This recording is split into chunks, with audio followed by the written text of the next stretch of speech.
basically, this is my first time recording with a mic and not having to hold it, and it feels very luxurious. So I think this is going to be a podcast episode, and obviously it's being filmed. I've been listening to a lot of rap recently, and I don't know, I just love rappers. I love how real they keep it. At least my idols, like Eminem, Kanye, Jay-Z. I think that's all I follow. I had like too much caffeine today, so like my TMJ is really kicking in. I don't know if you guys have noticed, but when you watch me on video, like my mouth is kind of weird because it's not free flowing. It's like always tight. It's always tense. Other than I never grew up singing, or because I was afraid to talk or express myself or be seen or whatever. Other than that, I can't sing because my like jaw is so tense. So singing has actually really helped me figure out that my jaw and my tongue are tense. They call it tongue tension, and obviously TMJ. So every time I get a chance to open up my mouth, or I get a chance to sing or like relax when I notice it's tensing up, I didn't notice before, so now when I notice it, I can just like kind of relax it. But when I'm talking a lot, it just goes back to its old habits. I have a ghetto ass air conditioner that I can't keep on because it's loud AF, which means I may be dripping sweat by the time this is over. But I did bring a towel so I could wipe up if I do get sweaty. I have my beverages in front of me. I'm like the beverage queen. Right now I have a Health Aid sweet thorn flavor, one of my favorite flavors, and sparkling water, Soda Stream. I can't drink things that aren't sparkling. And one time I was staying at an Airbnb, and it was like in a detached place, and it was kind of strange because it was its own unit, but the people in the house next to me like took care of me a lot. And so I used to leave my dirty dishes and my trash downstairs, and I literally cannot drink water if it's not sparkling. And so I found out this guy was a psychologist or psychiatrist, and I had like bags of cans because at I was in Maine, and at the local grocery store, all they had was like canned soda water or sparkling water. And I always looked for the big bottles, but I couldn't find them. And so I had like piles and piles and piles of cans. And I was like, guys, I'm so sorry. I feel so bad for it being for creating so much trash. But I was like, but I can't drink water that's not sparkling. I'm sure you have some psychological term for that. I don't know, maybe it's like OCD or something. So let's do it to it. This episode is going to be a what did I call it? A daily download Friday. It's where I basically write down things, realizations or quotes or whatever that come to me and throughout the week, and I put them all in one episode. So here it goes. Sometimes these are embarrassing for me, but hopefully they will help. I don't know if y'all are hard on yourselves, but I'm like super, super hard on myself, like hard on everybody else. But other than that, sometimes these are like funny. Sometimes they might be thought-provoking. Sometimes it may sound like I'm angry, and sometimes I am. So here we go.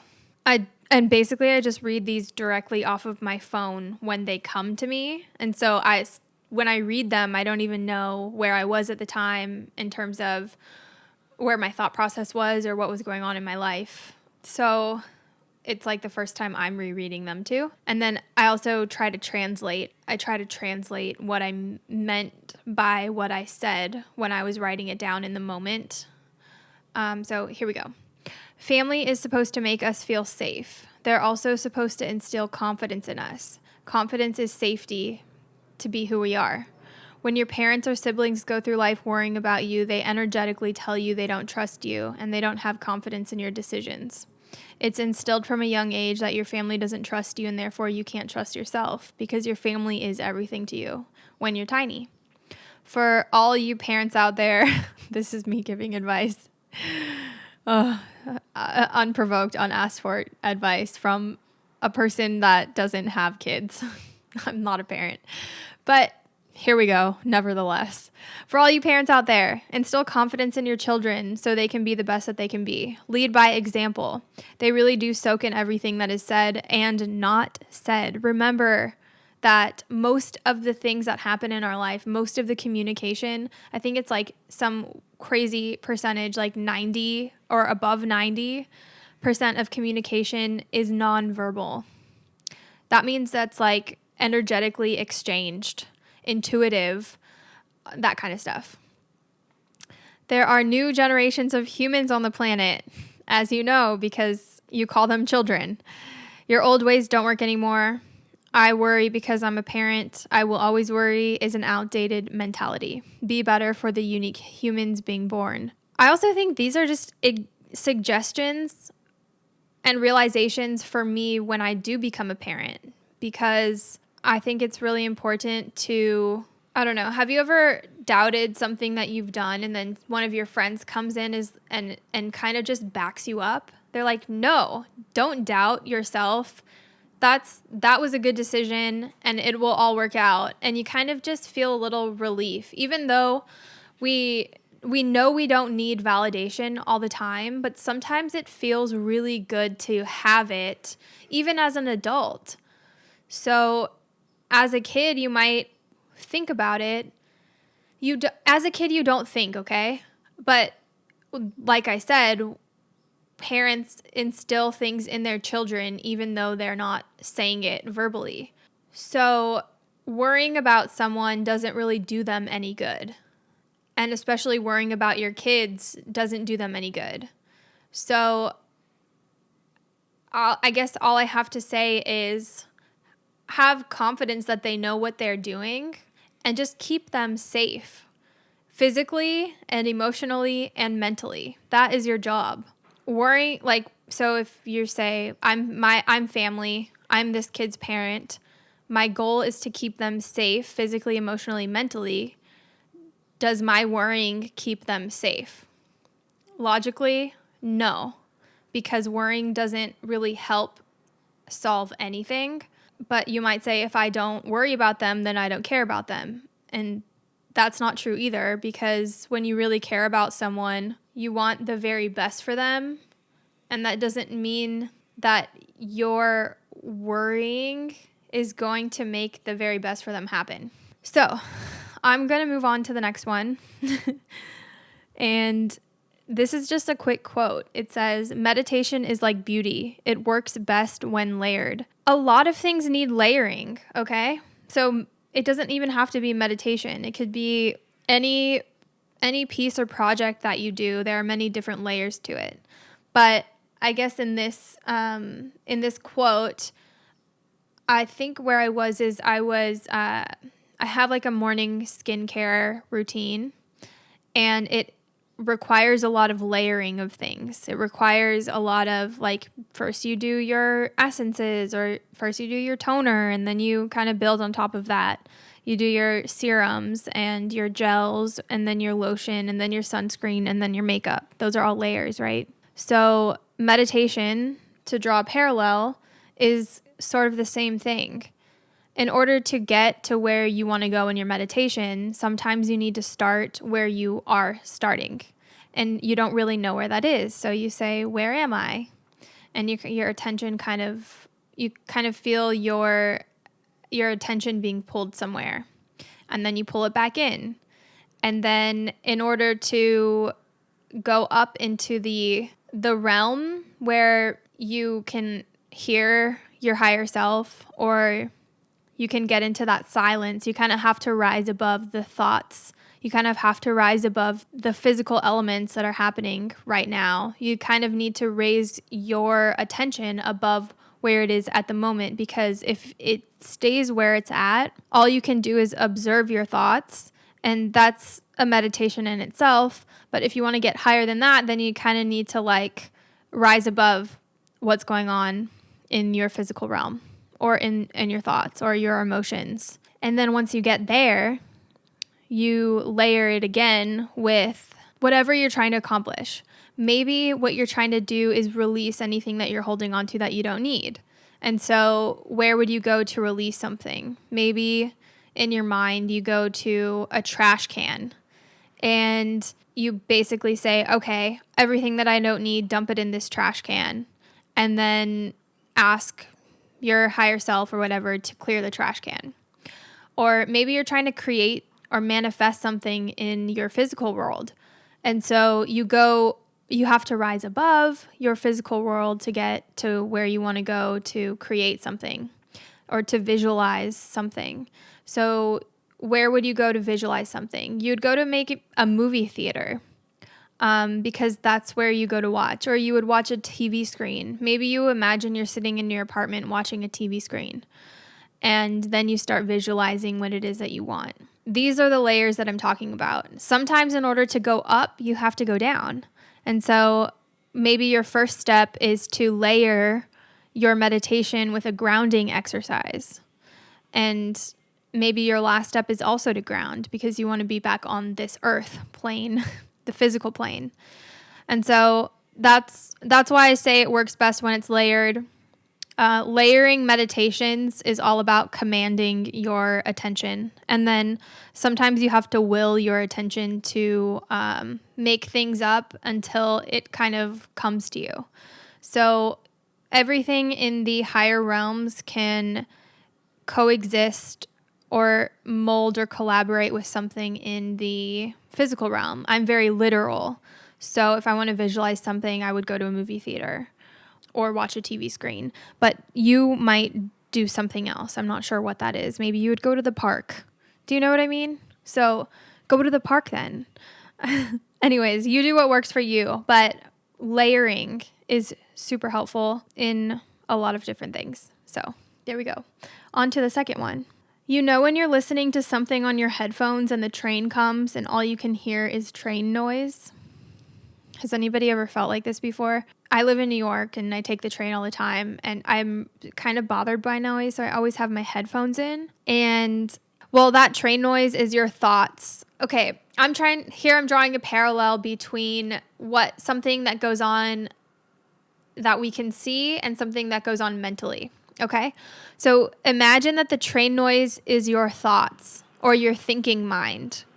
And they drown out your higher self or your spirit or your divine, your goddessness, if you will.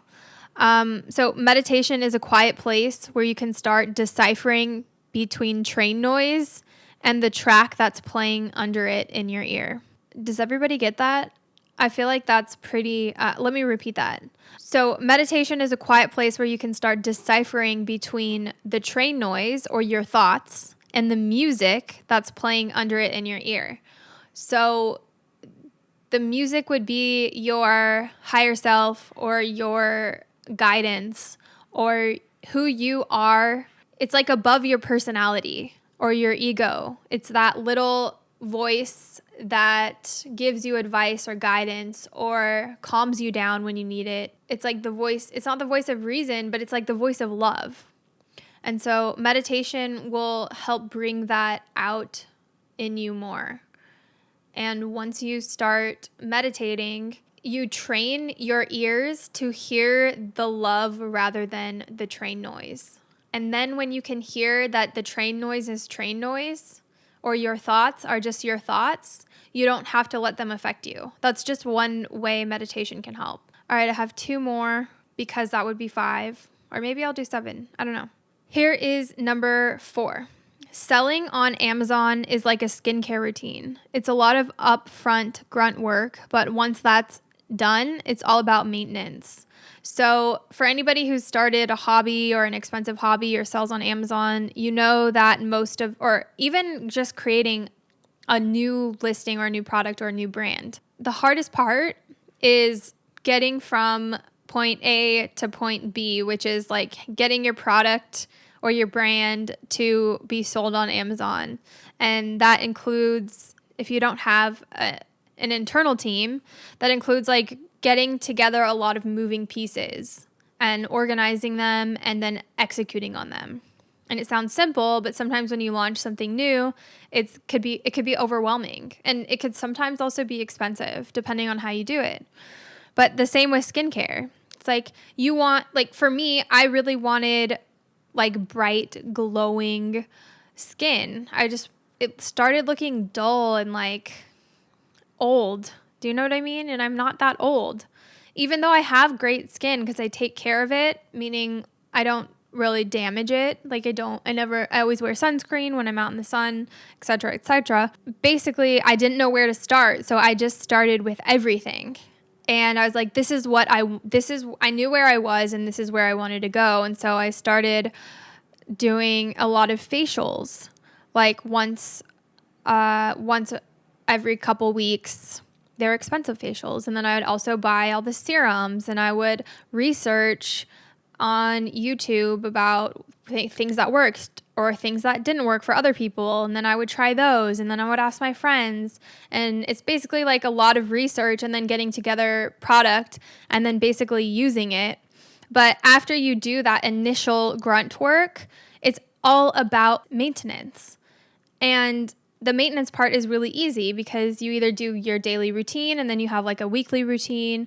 Same with Amazon. You have your daily routine where you check on the things that you need to do daily, like customer service and I don't know, a couple other things I can't think of right now.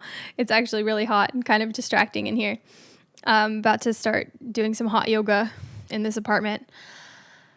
And then you have like your weekly or your monthly things, which would be like inventory or reconciliations or even like once a quarter, like sales tax. So that's how starting anything is kind of related, but also just like related to Amazon and skincare. Wow, I don't know where this one's coming from, but here's the last one. Since when did we have too much at stake to quit trying new things and following our hearts? I think I'm asking this question, then it's not really even a statement. I mean, yeah, it's a question. And the one right after that says, summer feels best after a long winter. I must have gone through something very contrasting at this moment. Because I guess over the past couple years, I've been trying to find myself.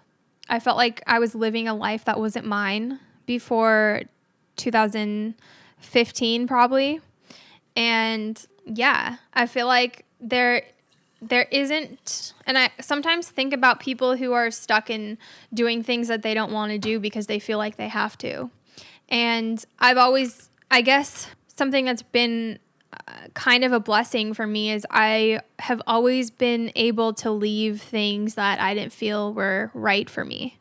Like, to me, dropping something and starting all over isn't scary. It's exciting, and I guess I really need to feel like I'm doing exactly what I want to be doing.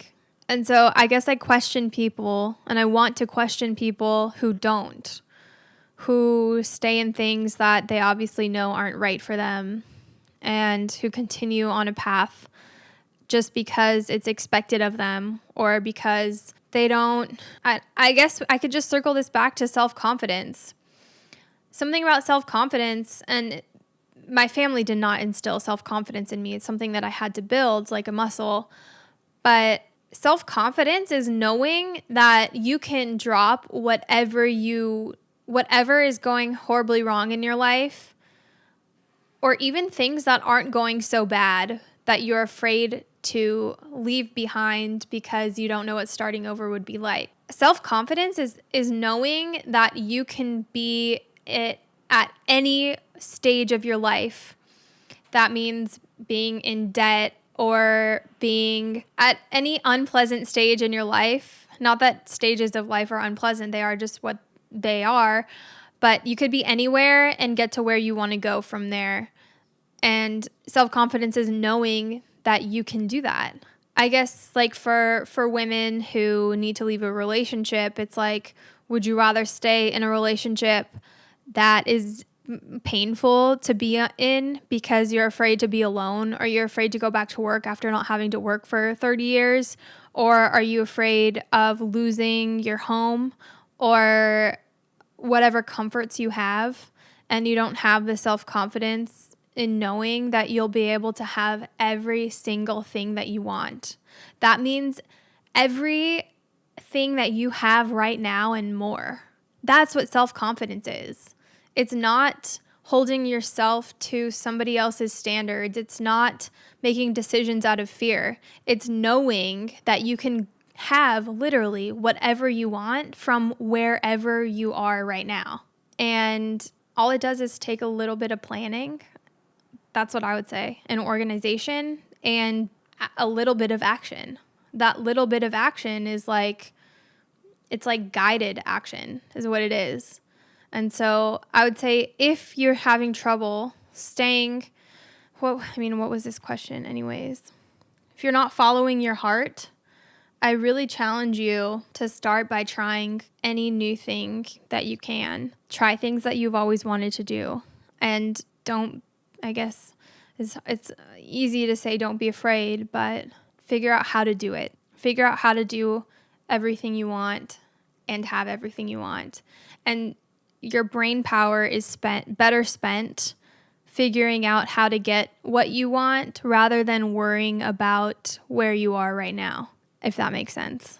So your brain power, which is a very powerful object, it's a very powerful organ. It could do amazing, incredible things, and we don't even use 10% of it, or maybe we only use 10%. I don't know. But it's better to figure out how to get to where you want to go rather than worrying about where you are, because everything is temporary.